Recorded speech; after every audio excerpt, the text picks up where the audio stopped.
You're listening to an Airwave Media Podcast. Welcome to the Useless Information Podcast, my collection of fascinating true stories from the flip side of history. My name is Steve Silverman, and today's story is titled The Blaze Incident. But before we do that, let's start with today's question of the day. And for today's question of the day, I thought I'd ask you about Fala the dog, since he is part of today's main story. For those of you not familiar with Fala, he was President Franklin Roosevelt's Scottish Terrier and one of the most famous of all presidential canines. My question for you is quite simple. What was Fala's full name? Was it 1. Falafel Fritters, 2.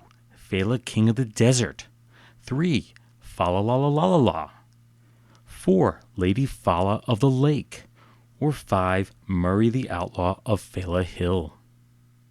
Again, what was Fala's full name? Was it 1. Falafel Fritters, 2. Fala King of the Desert, 3. Fala la la la la la, 4. Lady Fala of the Lake, or 5. Murray the Outlaw of Fala Hill? And as always, I'll let you ponder over these 5 choices, and I'll let you know the answer at the end of this podcast. And now for today's story that I've titled The Blaze Incident. And this story hit the front pages of the press on January 17th of 1945. With the United States embroiled in World War II at the time, you would think that it would take a story of extreme national importance to grab the front page headlines. So I'll let you judge for yourself as to whether this particular story was truly worthy of all the attention that it received at the time. You see, it had been learned by the press that 3 U.S. servicemen, all trying to get home on leave, were bumped from their flight aboard an Army transport plane. And that's because a load critical to the war effort needed to be transported aboard this plane in their place. This load was so big that it took up the space of their 3 seats. And just what could be that urgent? Perhaps it was a piece critical to that soon-to-be-created first atomic bomb. Or possibly it was an essential part needed on the front to protect the troops. Or maybe it was critical medical supplies. Well, keep dreaming. None of these ideas are correct. Instead, it was a big, big dog. Make that a gigantic dog. It was one 130-pound or about 60-kilogram bull mastiff. And this is just not any bull mastiff. This particular dog, named Blaze, had nothing to do with the war, and it was owned by Colonel Elliott Roosevelt, the second oldest son of then-President Franklin Delano Roosevelt. The timing of this event couldn't have been worse. Elliott was just about to be considered by the Senate for promotion to brigadier general. His dad was days away from being inaugurated for a record 4th term as commander-in-chief. And let's not forget the nasty global war that was on everyone's mind. Now, before I tell you more, I must first mention that the military had a letter ranking system for the cargo that it carried. C and D ratings were used for passengers or cargo not considered extremely urgent in nature. As you can imagine, an A classification was for the most critical material for the war effort. White House Press Secretary Stephen T. Early described an A rating as, quote, an emergency so acute that precedence should be given over all other traffic. So, can you guess the rating of Blaze the dog? If you guessed an A, you are absolutely correct. And just where was this bull mastiff headed that was just so important to the war effort? Believe it or not, it was to the home of Colonel Roosevelt's new bride of 45 days in Hollywood, California. It was to the home of movie actress Faye Emerson. Now, she's basically forgotten today, but Emerson was a superstar on 1950s television and was best known at the time for her controversial plunging necklines. Emerson is credited as having the first wardrobe malfunction ever on live television, and that's long before the famous Janet Jackson incident. Now, one of the men bumped off the flight by the dog was 18-year-old Seaman First Class Leon Leroy. He was a gunner on a Navy tanker, and upon his arrival back in New York on January 9th of 1945, he learned that his dad had passed away on December 6th, and he asked his superiors if he could take some time off to visit his grieving mother in Antioch, California.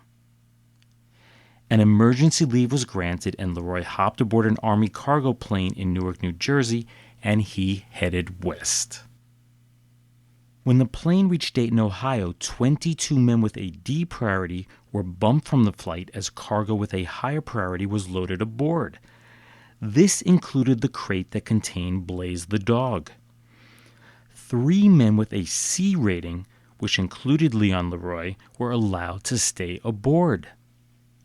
Everything seemed to be going fine for the 3 men until the plane touched down in Memphis, Tennessee on January 11th. Apparently there was a backlog of B priority freight sitting there that needed to be loaded, and this necessitated the removal of some of the lower priority cargo. When an unidentified Army lieutenant examined the various priorities, the 3 men ranked at the bottom and they were booted from the plane. They protested loudly that the dog was allowed to stay aboard, but as they say, the rules are the rules. And here's where it really gets interesting. Leon Leroy was forced to hitchhike from Memphis to Dallas, Texas, but somehow he lost his leave papers during all that commotion back in Memphis. So he was picked up by the military police in Little Rock, Arkansas, and they held him as a prisoner for 2 days until they received a telegram from his superior officer that cleared up the situation. He then had to enlist the help of the Red Cross to get his new papers, and they were the ones that leaked the story to the press. The second man kicked off the plane was Sergeant David Axe of Riverside, California. After 30 months of duty in the Pacific, he was granted an emergency leave after learning that his wife was very ill. The third man was a Navy Seabee, but he was never personally identified in the press. Yet another man, a guy named Maurice Nix, had also been on emergency leave and had just completed a visit to his sick wife and 4 children. Attempting a return to his assigned duty station on the West Coast, he was prevented from boarding his plane at Dallas.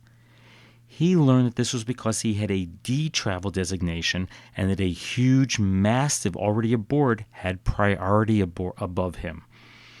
As a result, Nix was forced to borrow $100 from the Dallas Red Cross to purchase a ticket aboard a commercial airliner to get back to his base on time. When the news first broke, everyone was in complete denial. There was no one in the military, no one in the White House that seemed to know how this could happen. The press caught up with Faye Emerson while she was on a train to Chicago, which was ultimately bound for Washington, D.C., and that was to go to her father-in-law's 4th inauguration. And she was completely caught off guard, and she was clearly embarrassed by the whole situation. Faye was quoted as saying, "I assure you that my dog travels as freight and awaits his turn." Clearly, she had not read that day's newspaper. First Lady Eleanor Roosevelt also questioned the story, quote, "I'm perfectly sure that is not true." She added, "I can't imagine any plane dispatcher who would be as stupid as that." Mrs. Roosevelt continued, "No Army cargo plane would put a seaman off for that reason." Members of Congress, particularly those in the opposing Republican Party, were quick to chime in, with some asking to have those responsible court-martialed and for Elliott Roosevelt to be kicked out of the military. As you would expect, hearings were held on Capitol Hill, and very quickly other abuses to the system were brought to light. That includes a skilled Army technician who was bumped off of a flight because a higher priority was given to a case of whiskey. And then there was a story of a superintendent who had a lower priority than the group of workers that he was in charge of. As a result, the superintendent was bumped from the flight and the workers were sent ahead. They had to wait 10 days for the superintendent to fly in and tell them what to do. They just stood around and did nothing waiting for him to arrive. Basically, and this should come as no surprise to anyone, it was discovered that if you could offer a tip or a bribe, your cargo could be given a higher priority on these cargo planes. But after a thorough investigation, that was determined not to be the case for the Blaze incident. Instead, here's how it all went down. Blaze and another puppy, along with Elliot Roosevelt, left England on November 13th for Presque Isle, Maine. And from there, a few days later, they took a B-25 to LaGuardia Field, which is now known as LaGuardia Airport. A Marine Corps pilot then flew the dogs to Washington, D.C. The White House was called, and they sent a station wagon out to pick up the dogs. Elliot Roosevelt eventually returned to England and, according to Press Secretary Early, left instructions to fly the dog to his wife, quote, when there was an empty bomber available. It was Elliot's sister, Anna Roosevelt Boediger, that made the shipping arrangements.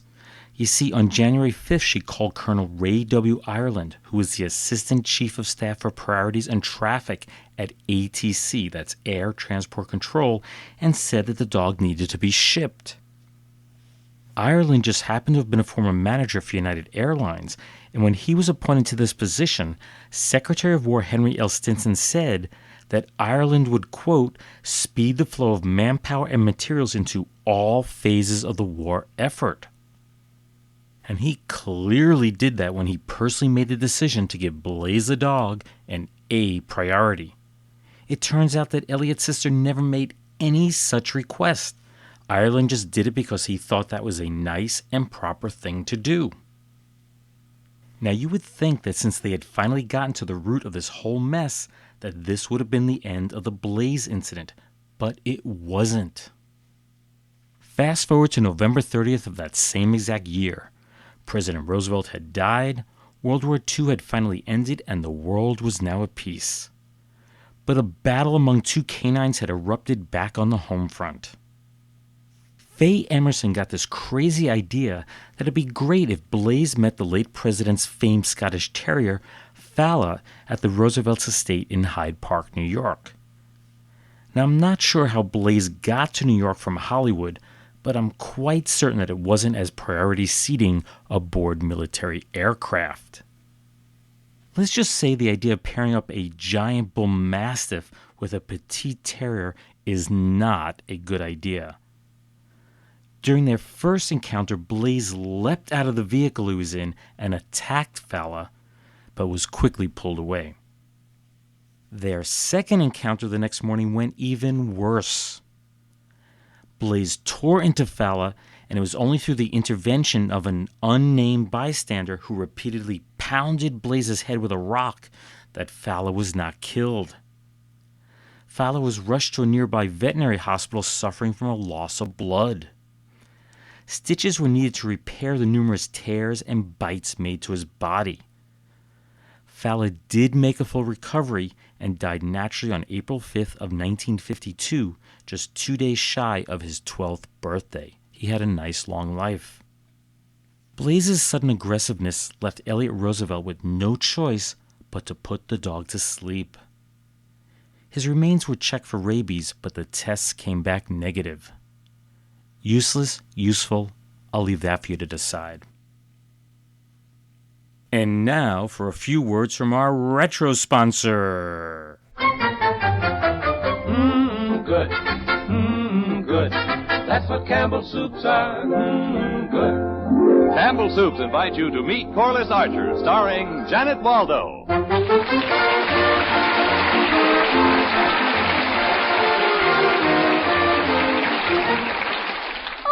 Mr. Sharvett. Hello, Corliss. You seem on top of the world. Oh, I am, Mr. Sharvett, on account of those perfectly divine clothes. Clothes? Mm-hmm. What clothes? My back-to-school wardrobe, of course. Oh. Mom took me shopping yesterday, and we got the most precious things. There was one little green dress with cap sleeves and all studded with gold nail heads, and a luscious corduroy suit, and a new raspberry sweater, and, of course, the best thing of all was the soup. Soup. Well, what on earth is Soup doing in the middle of your wardrobe? Oh, Mr. Sharbutt, you're so diverting, honestly. It wasn't in the middle of my wardrobe. It was afterwards. After we'd been shopping, I mean. Oh, I see. It was Louise's day out, and Mum had to get Daddy's dinner, and she wanted it to be something he specially likes. And that Whoa there, Corliss. Let me guess. Campbell's chicken noodle soup, Mr. Sharbutt, you are positively psychic. Yes, Campbell's chicken noodle soup. That soup is so good, it makes a main dish that's simply terrific and ready in a jiff. Oh, my goodness, that's poetry. Well, not only that, Corliss, it's true. There's no main dish that's more tempting or quicker to fix than Campbell's chicken noodle soup. You're so right, Mr. Sharbutt. Bye now. Bye. That commercial for Campbell's Chicken Noodle Soup is from the August 11th, 1946 episode of Meet Corliss Archer, and it was titled Ideal Babysitters. The show ran on radio from January 7th of 1943 to September 30th of 1956. Corliss Archer also made the jump to television, movies, and comic books, although somewhat unsuccessful in these other formats. Chicken noodle soup was originally named Chicken Soup with Noodles, and it was a poor seller for Campbell's. Then, one night in 1934, actor Freeman Gosden, who played the part of Amos Jones on the hit radio show Amos and Andy, accidentally misread his script and blurted out chicken noodle soup instead. Somehow, that slight change in name caused a sudden interest in the product, and the sales skyrocketed. Today, it is among their best-selling soups. And just one more little bit of trivia before we move on. The crimson and white can colors that are so distinct to the Campbell's brand, they were adopted in 1889 to honor the Cornell University football team. And now for a few totally useless yet totally true tidbits from history. It's time for what I like to call News of the Weird Past. And today's stories all have one thing in common. They're all about people that are lucky to be alive. One man that had luck on his side was 19-year-old Royal Canadian Air Force radio technician Al Richards, who on December 1st of 1951, I just happen to be recording this on December 1st, so this is an anniversary. On December 1st of 1951, he was literally sucked out of his boots at what was then Renfrew Airport in Glasgow, Scotland. At the time, Richards had been standing underneath the jet engine of a Sabre fighter, checking its radio. It was nothing out of his ordinary routine, and when break time came, he ran alongside the plane and, well, he's not exactly sure what happened after that. His guess is that he slipped on the tarmac, and the next thing you know, all that's there is Richard's boots. They were standing straight up about 5 feet from the engine, and he was gone. The pilot felt the thump of Richard's body being sucked into the engine, and he immediately throttled back. Richards was pulled out before the engine had stopped spinning. His raincoat and hat had been ripped right off his body, and his uniform was shredded to pieces, but he was still intact, and he was unconscious. He was taken to nearby Southern General Hospital and given a thorough examination. 120 x-rays were taken, but his injuries were minor. Richards had 2 torn ligaments in his right leg, 2 black eyes, some cuts and bruises, and one big smile on his face in all of the press photos that were taken of him. And our next story occurred on March 24th of 1960 in Pullman, Washington. It seems that Fred L. Markley, who's an electrician at Washington State University, had obtained some sand from the Koosky, Idaho area, and he believed that it contained gold. Instead of panning it or using some other laborious method for getting the gold out, Markley decided to do a little bit of home chemistry. He obtained some mercury, and I'm guessing that's from the mercury thermometers that were so common back then, and mixed the sand and the mercury over a flame, and that was in an attempt to get the gold to stick to the mercury. When a neighbor stopped by the next night to see how things were going, she was shocked by what she found. She said, quote, "When I walked in, Mrs. Markley was gasping. and in a near coma, and the two boys were turning green. Clearly, Mr. Markley had planned for extracting ample amounts of gold from his sand, but he had not anticipated producing ample amounts of toxic mercury fumes. The family was rushed to the hospital and given British anti-lewisite, which removes heavy metals such as mercury, arsenic, and lead from the body. At the time that the story was reported, the Markleys were expected to make a full recovery, but the city health department was trying to figure out how to decontaminate their home. And our last tidbit for today occurred on July 19th of 1962 in Marston Mills, Massachusetts, where it was reported that 20-year-old Lois Ann Frotton had survived a nearly fatal skydiving accident. Her jump started out fairly routinely. At about 2,000 feet or 610 meters, she leapt out of the airplane for what would be her first jump. She was quoted as saying, "For a few seconds I had a wonderful, free feeling while falling." Miss Frotton added, "I thought I had gotten out of the plane all right. I thought I had made a good jump, but then I realized my foot was caught in the sleeve of the parachute." She did have a safety chute, but she didn't have the strength to pull a cord to open it. As a result, she tumbled end over end, and witnesses on the ground said that the entangled sleeve of the parachute disengaged somewhere between 100 and 150 feet, that's 30 and 45 meters, above the Earth's surface. That allowed the chute to partially open and slowed her down a bit. This allowed her to strike the surface of a lake feet first. Miss Frotton was then rushed to a hospital in Hyannis, but found to only suffer from 2 minor fractures of small bones in her spine, along with a cut to her nose and some bruises. She was very lucky to be alive. And now for the answer to today's question of the day. And I had asked what was Fala's full name. Was it 1, falafel fritters, 2, Fala King of the Desert, 3, Falalalala, 4, Lady Fala of the Lake, or 5, Murray the Outlaw of Fala Hill? The answer was the last one, Murray the Outlaw of Fala Hill, named after John Murray, a famous Scottish ancestor, which they eventually shortened to Fala. Fala was born on April 7th of 1940 and was given to the president as an early Christmas gift by his cousin Margaret Suckley, who would also care for Fala much of the time after the president had passed on. While Roosevelt was running for his 4th term as president, rumors started to spread that he had inadvertently left Fala behind on some island in the Aleutians. As commander-in-chief, Roosevelt had supposedly dispatched a destroyer at some incredible expense to the nation, and that was during a period of war, to go pick up the dog. On September 23rd of 1944, he gave his famous Fala speech, which you can see on YouTube, and I do encourage you to watch it, and he skillfully squelched all of the accusations made by his opponents. Well, I hope you enjoyed today's podcast. If you'd like to read more true stories just like these, please be sure to get a copy of one of my books. They are Einstein's Refrigerator and Lindbergh's Artificial Heart. Both are written by me, Steve Silverman, and they're available from your local bookseller, online, and from your local library.